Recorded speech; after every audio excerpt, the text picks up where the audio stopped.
Episode 2.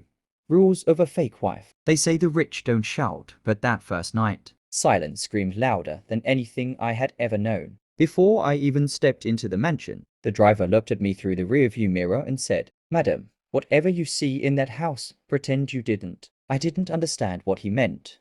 Not yet. I entered the Chakwi's residence like a stranger. No one welcomed me. No smiles. Just a security guard with folded arms, a maid who barely looked at me, and a Binna, already sitting in the living room, scrolling through his phone like I didn't exist. The house was cold, not because of the AC, but the atmosphere. I swear, even the walls were judging me. A Binna finally looked up and said, "The guest room on the left is yours. My room stays locked. You don't knock. You don't ask questions. You're here for 6 months, act like it." That night, I laid on a bed softer than anything I'd ever felt. But I couldn't sleep. Not with the list of rules they handed me on cream-colored paper. No public display of affection. No sharing of personal information. No photos or social media posts. No falling in love. No exit before 6 months. It was a marriage on paper, but prison in reality. But something strange happened the next morning. I heard muffled voices. A woman's voice. Weak but familiar. I followed the sound quietly, past the hallway and the paintings of Abina's ancestors. And there,